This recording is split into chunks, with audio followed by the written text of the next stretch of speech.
ರೇಣುಕಾಸ್ವಾಮಿ ಕೊಲೆ ಪ್ರಕರಣದಲ್ಲಿ charge sheet ಅನ್ನು ಪೊಲೀಸರು ನ್ಯಾಯಾಲಯಕ್ಕೆ ಸಲ್ಲಿಸಿದ್ದಾರೆ.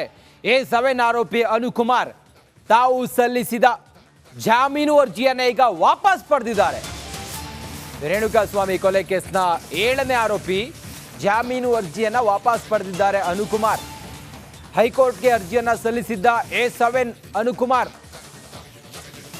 ಮತ್ತೊಮ್ಮೆ ಹೊಸದಾಗಿ ಅರ್ಜಿ ಸಲ್ಲಿಕೆಗೆ ಪ್ಲಾನ್ ಮಾಡಿದ್ದಾರೆ. ಅನುಕುಮಾರ್ ಪರವಾದ ವಕೀಲರು ಹೀಗಾಗಿ ಹಳೆ ಅರ್ಜಿಯನ್ನು ವಾಪಸ್ ಪಡೆದಿದ್ದಾರೆ. ಅನುಕುಮಾರ್ ಇವತ್ತು ನಡೆಯಬೇಕಿದ್ದ ಅನುಕುಮಾರ್ ಅರ್ಜಿ ವಿಚಾರಣೆ, ಜಾಮೀನು ಅರ್ಜಿಯ ವಿಚಾರಣೆ ವಾಪಸ್ ಪಡೆದಿದ್ದಾರೆ.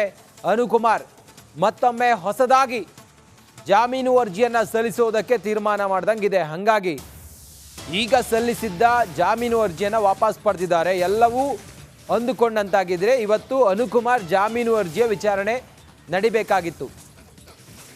ಮತ್ತಷ್ಟು ಮಾಹಿತಿಯೊಂದಿಗೆ ನಮ್ಮ ಪ್ರತಿನಿಧಿ ನಾಗರಾಜ್ ಸಂಪರ್ಕದಲ್ಲಿದ್ದಾರೆ. ನಾಗರಾಜ್, ಅನುಕುಮಾರ್ A7 ಆರೋಪಿ ಜಾಮೀನು ಅರ್ಜಿಯನ್ನ ವಾಪಸ್ ಪಡೆದಿದ್ಯಾಕೆ?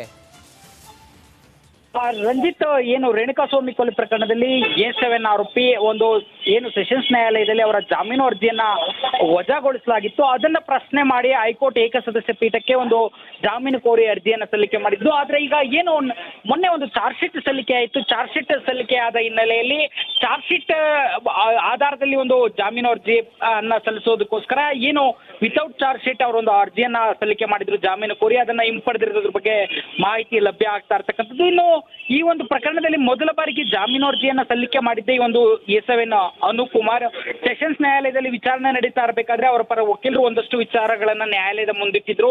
ಕೇವಲ ಈ ಆರೋಪಿಗಳ ಜೊತೆ ಈ ವ್ಯಕ್ತಿ ಇದ್ದ ಅಷ್ಟೇ, ಆದ್ರೆ ಪ್ರಕರಣಕ್ಕೂ ಈತನಿಗೂ ಯಾವುದೇ ರೀತಿಯ ಸಂಬಂಧ ಇರಲಿಲ್ಲ ಅನ್ನೋದು, ಜೊತೆಗೆ ಒಂದಷ್ಟು ವಿಚಾರಗಳನ್ನ ನ್ಯಾಯಾಧೀಶರ ಮುಂದೆ ಇಟ್ಟಿದ್ರು. ಅದಕ್ಕೆ ಪ್ರಾಸಿಕ್ಯೂಷನ್ ತೀವ್ರವಾಗಿ ಆಕ್ಷೇಪವನ್ನು ವ್ಯಕ್ತಪಡಿಸಿ ಏನು ಒಂದಷ್ಟು CCTVಗಳಲ್ಲಿ ಈತ ಸೆರೆಯಾಗಿದ್ದ, ಕೊಲೆ ಮತ್ತೆ ಕಿಡ್ನಾಪ್ ಮತ್ತೆ ಸಾಕ್ಷ್ಯನಾಶ ಈ 3 ವಿಚಾರಗಳಲ್ಲೂ ಈತನ ಸಹಭಾಗಿತ್ವ ಇತ್ತು ಅಂತೇಳಿ ಪ್ರಾಸಿಕ್ಯೂಷನ್ ವಾದ ಮಾಡಿತ್ತು. ಈ ನಿಟ್ಟಿನಲ್ಲಿ ಚಾರ್ಜ್ ಶೀಟ್ ಈಗಷ್ಟೇ ಇವತ್ತು ಲಭ್ಯ ಆಗೋ ಸಾಧ್ಯತೆ ಇದ್ದು ಆರೋಪಿಗಳಿಗೆ ನಮ್ಮ ಜಾಮೀನು ಅರ್ಜಿಯನ್ನ ಸಲ್ಲಿಸೋಕ್ಕೋಸ್ಕರ ಅವರು ಹಿಂದೆ ಏನು ಚಾರ್ಜ್ ಶೀಟ್ ಸಲ್ಲಿಕೆಗೂ ಮೊದಲು ಸಲ್ಲಿಸಿದಂತ ಜಾಮೀನು ಅರ್ಜಿ.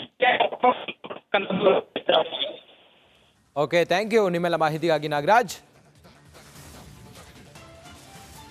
ನಮಸ್ಕಾರ, ಇದು ರಿಪಬ್ಲಿಕ್ ಕನ್ನಡ, ನಾನು ರಂಜಿತ್ ಶಿರಿಯಾರ್. ಕಾಂಗ್ರೆಸ್ ಪಾಳೆಯದಲ್ಲಿ ಸಿಎಂ ಕುರ್ಚಿಗೆ ದಿನಕ್ಕೊಬ್ರು ಟವಲ್ ಹಾಕ್ತಾ ಇದ್ದಾರೆ. ಶರಣ ಬಸಪ್ಪ ದರ್ಶನಾಪುರ ಅವರು ಸಿಎಂ ಕುರ್ಚಿ ರೇಸ್ನಲ್ಲಿ ಈಗ ಎಂಟ್ರಿ ಕೊಟ್ಟಿದ್ದಾರೆ. ಮಾನ್ಯ ಸಚಿವರು ಹೈಕಮಾಂಡ್ ಹೇಳಿದ್ರೆ ನಾನು ಕೂಡ ಸಿಎಂ ಆಗುತ್ತೇನೆ. ಸಚಿವ ಶರಣ ಬಸಪ್ಪ ದರ್ಶನಾಪುರ ಸಿಎಂ ಕನಸು ಕಂಡಿದ್ದಾರೆ. ಅದನ್ನ ಮಾಧ್ಯಮದ ಮುಂದೆ ಹೇಳಿದ್ದಾರೆ. ರಾಹುಲ್ ಗಾಂಧಿ, ಮಲ್ಲಿಕಾರ್ಜುನ ಖರ್ಗೆ ನೀನು ಸಿಎಂ ಆಗಪ್ಪ ಅಂತೇಳಿ ಹೇಳಿದ್ರೆ ನಾನು ಆಗ್ತೀನಿ. ಯಾದಗಿರಿಯಲ್ಲಿ ಸಚಿವ ದರ್ಶನಾಪುರ ಶರಣ ಬಸಪ್ಪ ದರ್ಶನಾಪುರ ಅವರು ಸಿಎಂ ಕನಸಿನ ಬಗ್ಗೆ ಮಾತಾಡಿದ್ದಾರೆ. ಏನು ಹೇಳಿದ್ದಾರೆ ಅನ್ನೋದನ್ನ ನೋಡೋಣ ಬನ್ನಿ. 36 ಮಂದಿ ಮಂತ್ರಿಗಳಾಗತಕ್ಕಂಥ ಯೋಗ್ಯತೆ ಇದ್ದವರು ಇದ್ದರು. ಆದ್ರೆ ಅಲ್ಲಿ ಅನಿವಾರ್ಯತೆ ಇರೋದು 33 ಮಂದಿಗೆ ಮಾಡ್ಬೇಕು ಮುಖ್ಯಮಂತ್ರಿಗಳು ಅಂತ. ಅದರ ಅರ್ಥ ಉಳಿದವ್ರು ಏನು ಯಾರು ಎಲ್ಲರೂ ಉಪಯೋಗಿಲ್ಲ ಅಂತಾರೆ. ಈಗ ಮುಖ್ಯಮಂತ್ರಿ ಆಗಾರ ಒಂದೇ 150 ಮಂದಿ ಇದ್ದಿರ್ಬೋದು, ಒಬ್ಬರು ಆಗ್ತಾರ. ಖಾಲಿನೇ ಇಲ್ಲ. ಖಾಲಿ ಇದ್ದಾಗ ಮಾತಾಡಮ್ಮ. ಹೈಕಮಾಂಡ್ ಆಗಂತಂದ್ರೆ ಆಗ್ತದೆ. ನನಗೇನು ರಾಹುಲ್ ಗಾಂಧಿ ಅವರು, ಖರ್ಗೆ ಅವರು ಅವರೆಲ್ಲ ಆಗಪ್ಪ ಅಂದ್ರೆ ಯಾರು ಒಳ್ಳೆ 136 ಮಂದಿ ತಯಾರಿ. ನೋಡಿ, ತಮ್ಮ ಸ್ವಂತ ಹಣದಲ್ಲಿ ರಸ್ತೆ ಗುಂಡಿ ಬಿದ್ದಿದೆ, ಆ ಗುಂಡಿಯನ್ನ ಮುಚ್ಚಿಸಿದ್ದಾರೆ, ದುರಸ್ತಿ ಮಾಡಿದ್ದಾರೆ, ರಸ್ತೆ ದುರಸ್ತಿ ಮಾಡಿದ್ದಾರೆ ವಿನೋದ್ ರಾಜ್. ತಮ್ಮ ಸ್ವಂತ ಹಣದಲ್ಲಿ ರಸ್ತೆ ಗುಂಡಿಯನ್ನ ಮುಚ್ಚಿಸಿದ್ದಾರೆ ವಿನೋದ್ ರಾಜ್. ಸಮಾಜಮುಖಿ ಕೆಲಸದಲ್ಲಿ ನಟ ವಿನೋದ್ ರಾಜ್ ಬ್ಯುಸಿಯಾಗಿದ್ದಾರೆ. ನೆಲಮಂಗಲದಿಂದ ದೊಡ್ಡಬಳ್ಳಾಪುರ ರಸ್ತೆ ಗುಂಡಿಮಯವಾಗಿತ್ತು, ಆ ಗುಂಡಿಯನ್ನ ಮುಚ್ಚಿಸಿದ್ದಾರೆ. ಗುಂಡಿ ಮುಕ್ತ ರಸ್ತೆ ಮಾಡಿದ್ದಾರೆ. ತಾವೇ ಮುಂದೆ ನಿಂತು ರಸ್ತೆಯನ್ನ ಸರಿಪಡಿಸಿದ್ದಾರೆ ವಿನೋದ್ ರಾಜ್. ಗುಂಡಿ ಮುಕ್ತ ರಸ್ತೆ ಮಾಡಿದ್ದಾರೆ. ನೆಲಮಂಗಲದಿಂದ ದೊಡ್ಡಬಳ್ಳಾಪುರದವರೆಗೂ ಕೂಡ ತಮ್ಮ ಸ್ವಂತ ಹಣದಲ್ಲಿ ರಸ್ತೆಯನ್ನ ದುರಸ್ತಿ ಮಾಡಿದ್ದಾರೆ. ಗುಂಡಿ ರಸ್ತೆಯನ್ನ ಗುಂಡಿ ಮುಚ್ಚುವ ಮೂಲಕ ಗುಂಡಿ ಮುಕ್ತ ರಸ್ತೆಯನ್ನಾಗಿ ಮಾಡಿದ್ದಾರೆ. ಹಲವಾರು ಅಪಘಾತಗಳು, ಅನಾಹುತಗಳು, ದುರ್ಘಟನೆಗಳೆಲ್ಲವೂ ಕೂಡ ಈ ಗುಂಡಿ ಹೊಂದಿದ ರಸ್ತೆಯಿಂದಾಗಿ ಆಗ್ತಾ ಇತ್ತು. ಹಾಗಾಗಿ ವಿನೋದ್ ರಾಜ್ ಇದೆಲ್ಲವನ್ನು ಕೂಡ ಗಮನಿಸಿದ್ದಾರೆ. ಹಾಗಾಗಿ ತಾವೇ ತಮ್ಮ ಸ್ವಂತ ಹಣದಲ್ಲಿ ರಸ್ತೆ ದುರಸ್ತಿ ಮಾಡಿದ್ದಾರೆ, ಗುಂಡಿ ಮುಚ್ಚಿಸಿದ್ದಾರೆ, ತಾವೇ ಮುಂದೆ ನಿಂತು ಕೆಲಸ ಮಾಡಿಸಿದ್ದಾರೆ.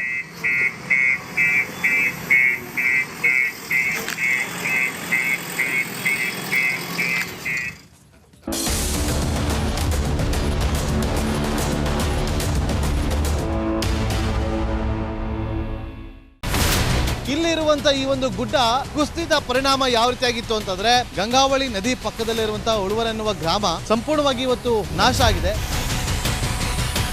ಮನೆ ಮಠ ಏನಿಲ್ಲ, ಎಲ್ಲ ಹೋಗ್ಬಿಟ್ಟಿದೆ.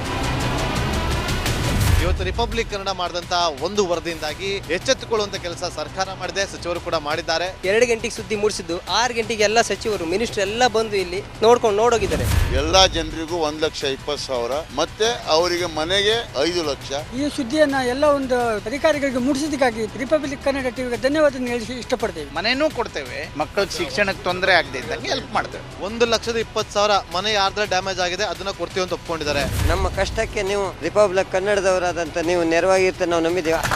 ಅವರಿಗೆ ಸೂರನ್ನ ಕಲ್ಪಿಸಿಕೊಡೋವರೆಗೂ ಕೂಡ ರಿಪಬ್ಲಿಕ್ ಕನ್ನಡ ಅವರಿಗೆ ಧ್ವನಿಯಾಗಿ ನಿಲ್ಲುವಂತ ಕೆಲಸವನ್ನ ಮಾಡುತ್ತೆ.